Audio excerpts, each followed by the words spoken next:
Saya memberikan soal numerasi Pak, yang sulit, soal bernalar. Baik anak-anak, siapa yang ingin menyampaikan pandangannya terkait soal ini? Pak, siapa yang angkat tangan Pak? Umar Pak. Karena tinggal dia hari ini belum angkat tangan. Umar angkat tangan. Semua mata tertuju kepada Umar. Apa dalam hati teman-temannya bisa aja ke Umar? Oke, Bu. Kita pun sendiri kadang latah Pak.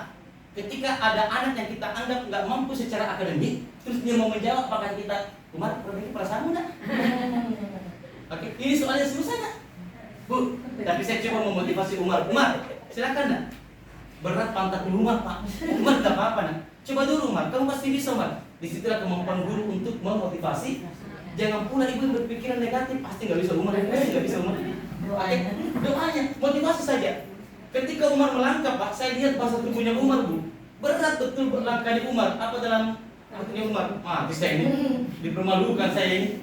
Bu, perhatikan sikap saya sama Umar.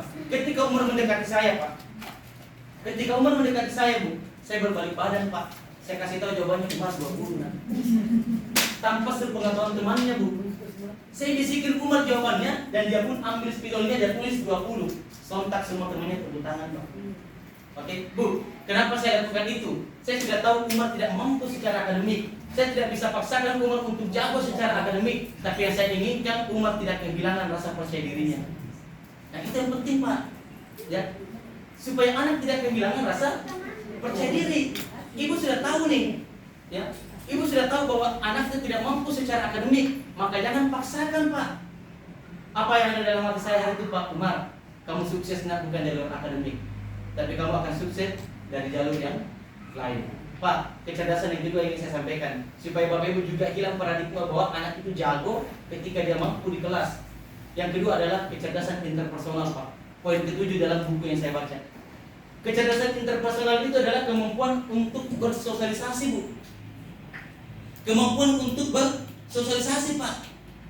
Ada anak Pak nggak jago di kelas, tapi dengan siapapun dia bertemu Pak, akrab kawan.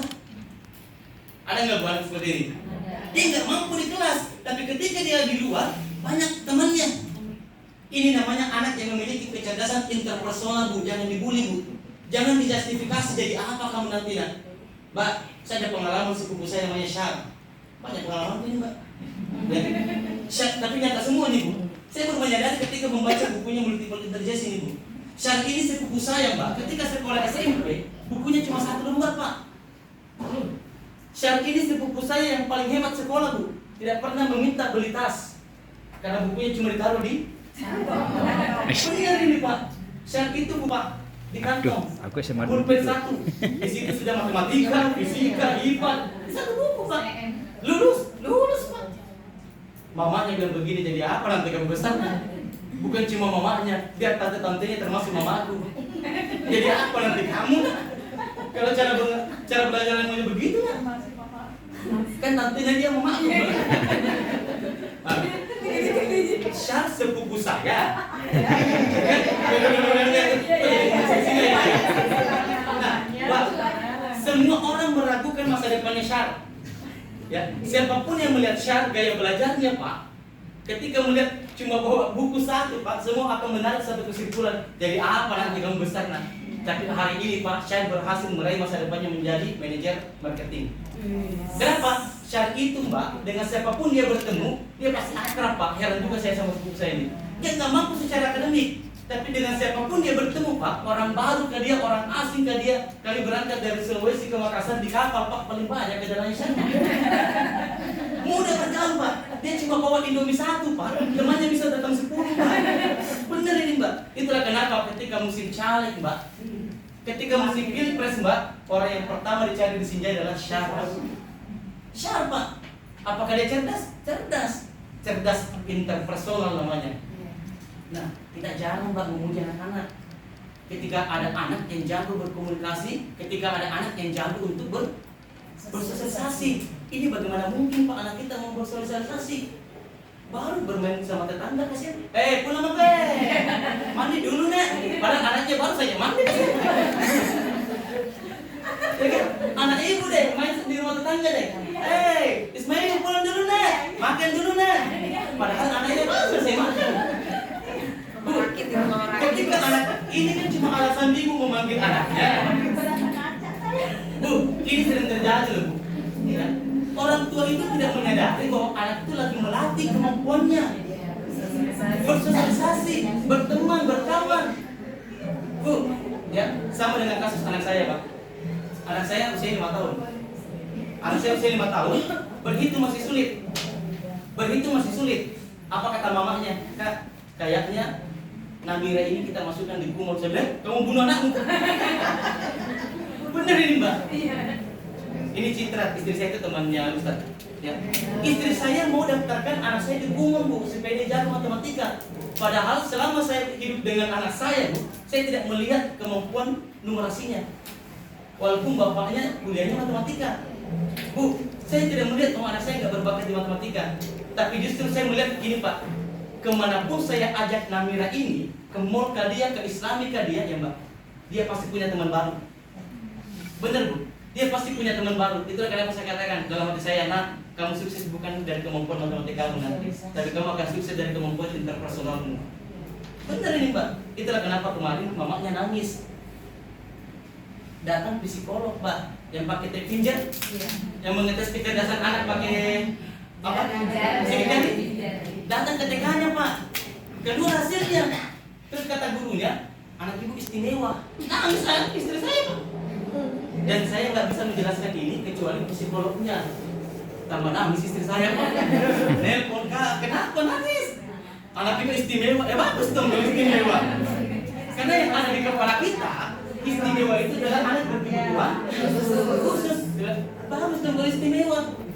Dokter gurunya nggak bisa menjelaskan, ya gurunya bukan psikolog, yang bisa menjelaskan katanya psikolognya langsung. Terus saya bilang coba fotokan hasilnya, dikirimkan hasilnya, kan ada tuh ya primary secondary-nya ya. Nah saya lihat primary anak saya itu adalah influen, secondary-nya juga influen. Saya pernah belajar Pak sedikit. Saya melihat influen antara primary sama secondary-nya itu influen semua sama. Saya bilang percaya nggak? Kalau anak yang influen itu cuma bisa ditemukan 1 dari 100 orang. Makanya kenapa disebut istimewa, Pak? Dalam satu kelompok yang dites itu belum tentu ada yang influen. Kenapa saya tahu, Pak? Karena saya adalah orang yang influen, Pak. Orang influen itu bakatnya tidak terbatas, kemampuannya tidak terbatas. Nah itu dijelaskan, makanya kenapa kita selalu menganggap bahwa anak yang jago akademik itu selalu dijempol, Bu. Karena itu yang ada di kepala kita. Seolah-olah anak yang cerdas itu adalah anak yang jago di kelas. Padahal anak yang jago berkata-kata, Bu. Bu, perhatikan sulit sama Andre deh. Kira-kira sulit sama Andre cerdas nggak, Pak? Cerdas. Pak, stand up comedy itu, Pak, itu mereka orang cerdas. Kenapa? Dia mampu menyusun kata menjadi kalimat yang lucu. Itu memerlukan kecerdasan. Dan namanya kecerdasan linguistik. Bu, cuma kita ketika melihat orang yang ngelawak, dianggapnya apa ini receh. Padahal pelawak itu, Pak, adalah orang yang memiliki kecerdasan. Nah, kita jarang apresiasi nih, Bu, kepada anak-anak, ya. Yang kedua, bernalar kritis. Dalam bahasa Bugis disebut dengan critical thinking. Yang kedua, Bu, kompetensi kedua, ya, kemampuan bernalar kritis. Bagaimana cara melatihnya, Bapak Ibu? Kemampuan bernalar kritis ini dilatih dengan pembiasaan memberikan soal-soal atau masalah. Masalah, Bu. Ya. Pemecahan masalah. Orang yang memiliki kemampuan bernalar kritis, maka dia memiliki kecerdasan untuk problem solving. Pemecahan masalah. Itulah kenapa teman-teman hadir, jangan cuma memberikan soal. Anak-anak, tugu adik pula terletak di mana? Dalam sekolah.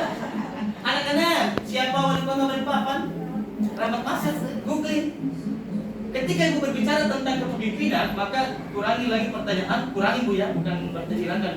Kurangi pertanyaan siapa dan di mana. Oke, pertanyaan siapa dan di mana itu boleh dicari di Google. Tapi kalau persoalan jawabannya bagaimana dan mengapa. Oke, jadi perbanyak soal itu, Pak. Bagaimana dan mengapa. Oke, jika kamu menjadi seorang wali kota, bagaimana caramu untuk mengurangi banjir di Balikpapan?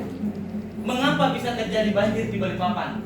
Oke, sehingga itu pun kalau dicari di Google, Pak, bervariasi jawabannya. Oke, maka itulah muncul yang namanya model pembelajaran problem based learning. Pembelajaran berbasis masalah. Contoh sederhana Mbak. Mbak, pembelajaran berbasis masalah untuk meningkatkan nalar kritis anak. Boleh berupa video Mbak, video masalah tapi boleh berupa gambar atau